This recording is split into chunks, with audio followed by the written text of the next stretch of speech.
Hello, everyone. My name is Gabrielle Litrin, and welcome to our first Mindfulness Monday. I'm one of the counselors here for the Crisis Counseling Program at MHA of Essex and Morris and New Jersey Hope and Healing. So to give you a little bit of information about our program was created by FEMA and SAMHSA in response to the pandemic. So we provide free emotional support to anyone who's emotionally struggling during this pandemic. So we offer free individual sessions as well as group counseling. So we really wanted to start Mindfulness Monday as a fun and creative way for anyone to incorporate mindfulness more into their daily routines. And so every other Monday, we're going to post a video about mindfulness. And for today's video, our very first topic is a very interesting concept that I'm very excited to talk about. It's called Hygge.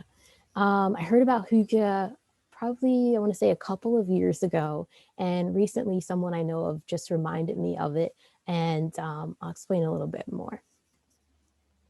But hygge is a Danish term. There isn't a exact translation in the English language. The only things that come close to it are coziness and contentment.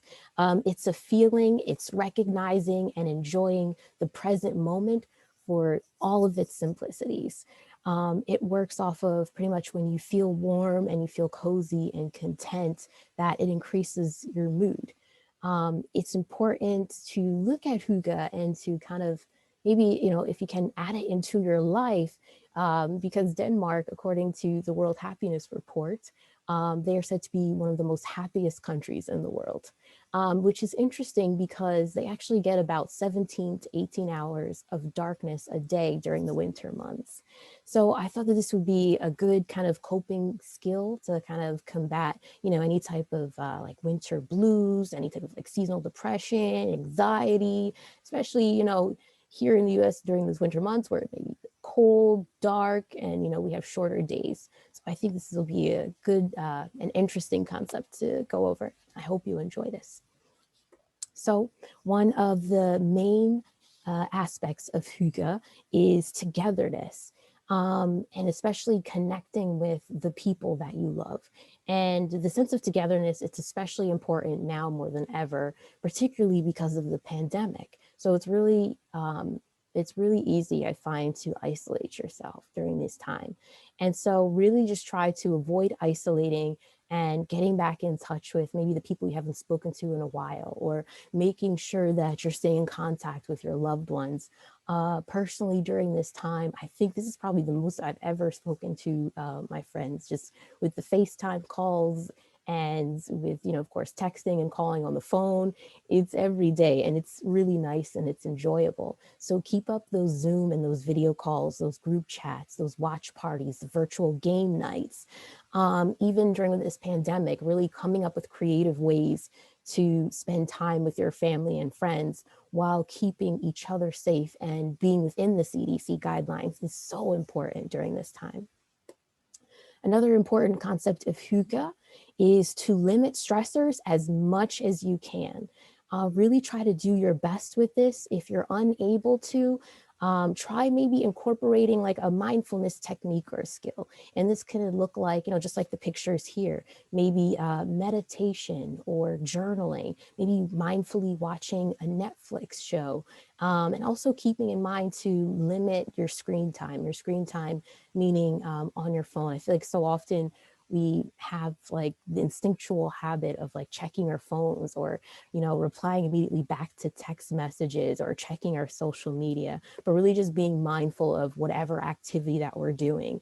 Even if you wanted to embrace, especially during this time, like more old-fashioned leisurely activities, like reading those books you've been meaning to read, or taking up crochet or knitting, doing puzzles, board games, arts, maybe finding like some new craft to really get into, just kind of going back to those healthy activities that really kind of like force you to be present and to be mindful, to really live within the moment and enjoy whatever you're doing.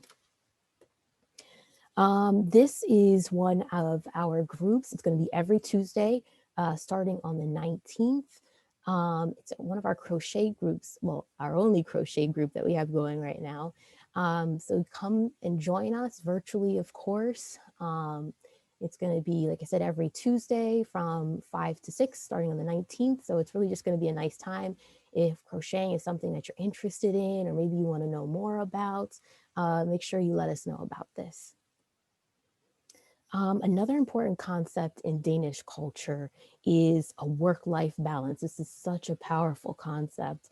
It's important to set up like these mental boundaries almost in our minds. So separating work from everything else in our life, kind of like compartmentalizing the two of them. So an example of this can look like make sure that you're leaving work early or on time. I know of someone that will often stay late at work and then kind of regret it towards the end. And this person doesn't have to stay late for work. So really making sure that you're making those clear-cut boundaries in your life, if you can, of course. Also, maybe like, let's say you're on your lunch break, maybe grabbing some headphones or some earphones and listening to some music and really using that time to be mindful and listen to the lyrics and the different instruments being used. It can also look like, meditating maybe on your break, or as simple as eating a piece of chocolate or cake or a cookie and on your break and in a quiet place, like really just forcing yourself kind of to just slow down and breathe and enjoy whatever healthy thing you're doing. Another important aspect of Hygge is cooking and eating comfort foods. This is probably like one of my favorites. And this can look like making a hearty soup, having your favorite kind of pizza, maybe even having that slice of cake, just something that's of this nature, something that's like your favorite food to eat and really makes you feel good inside and makes your stomach smile, if you will. Also, couple of people have mentioned this to me, but the quarantine 15, I know we may or may not technically be in quarantine. It's hard to tell now, but just really being mindful is the main thing I want to say of what you're eating, and making sure that you're eating things in moderation is very, very important. Another important concept of hygge is warm beverages, believe it or not. So drinking something warm can cause you to feel comfortable and can cause you to feel happy, whether it's drinking your favorite tea, hot chocolate, coffee. Maybe it's you being your own barista, coming up with different teas to brew, or different like espresso beverages, things of that nature. I know for me personally, in the morning, I like to make my coffee, of course, when the house is like nice and quiet early in the morning. It's like the only time the house is quiet. And just the smell and like smelling the coffee just impermeate the air. Oh gosh, it's one of the best smells ever to me. And then usually when, of course, when the coffee's done brewing, I'll pick it up, I'll pick the mug up, and I like to just wrap my hands around the mug and just feeling like that warmth within my hands. And I'm still, of course, smelling the coffee and drinking it. It literally makes me smile. It makes my heart smile. And it's these little like simplicities and like these little everyday moments. That's hygge. So I once heard that someone said that we practice hygge often, but we may call it something else. Maybe you call it grounding, or maybe we call it, hey, I need time for myself, whatever it may be. It's just really living within the moment. Another important concept of hygge is incorporating exercise into your daily routine. This can look like taking a walk outside, maybe meeting up with friends or family at your local park, while you're still able to like socially distance and follow those CDC guidelines. It could look like hiking, doing yoga. I know a couple of people in our group had mentioned like golfing. A lot of people getting into golf these days. Maybe looking up exercise videos on YouTube and other streaming devices, breaking out those weights that you have in the basement or that you keep in the corner of the room and that you haven't used since like the 90s. It's a good time to break out all these things. Another concept of hygge is wearing clothes that make you feel absolutely comfortable. So they're clothes that keep you warm, that are soft, and that make you just exhale with comfort. These could be sweaters, sweatshirts, fuzzy socks, fuzzy slippers, oversized scarves. I have my blanket scarf here. I love this thing. pullovers, anything of that nature that makes you feel like really comfortable and can kind of help you to slow down and enjoy yourself. All right. So you may be asking, okay, well, how do I, maybe incorporate this into my home? Or, I see your virtual background and it looks so nice and cozy. Maybe you're enjoying that. It's important to create comfortable and cozy spaces with Hygge. So it's also important, of course, this is like one of their concrete concepts that the Danes use, is to never underestimate the power of good lighting. So lighting that's warm, lighting that's soft, and it's said to, of course, like be beneficial and boost our mood because it represents natural lighting from, like, whether it's the sunlight or from, a nice fire burning in the fireplace or a fire pit. And many Danes use candles in their homes. And it's interesting because it's estimated that they use about 13 pounds of candle wax a year in their home. So that's pretty cool. Salt lamps, like you see here, the picture to the far right, those could be very beneficial. Maybe the lighting from your fireplace and just hearing like the crackling noise and the smell of burning wood, and just the lighting from that could be very beneficial and therapeutic for you. And if you don't have a fireplace, you can also stream one on YouTube, or I believe Netflix has some kind of aspect that you can click on it and it kind of brings up a fireplace for you and you can enjoy that for a little bit. So all of these aspects are extremely therapeutic. The main thing to remember with Hygge is that you don't have to buy any of these things. Use what's in your house. Hygge is all about slowing down, recognizing the simple and precious moments and living within them to the fullest. Another important aspect of Hygge, especially in the home, is creating areas of comfort. So decluttering spaces, simplifying spaces, like these blankets and pillows that you see, really using like texturized fabrics, things that when you touch them kind of like fleece, that are very comfortable and like appealing to you. This can be very beneficial. Another good thing is kind of like creating like a corner, maybe on the couch, and leaving a blanket there or setting up some extra pillows to give you a little bit of more cushion, and just snuggling up, watching some TV or watching the fireplace, whatever it may be. This is something that's nice and enjoyable. This can also look like maybe putting a blanket on your lap while you're working from home, or maybe you're doing homework.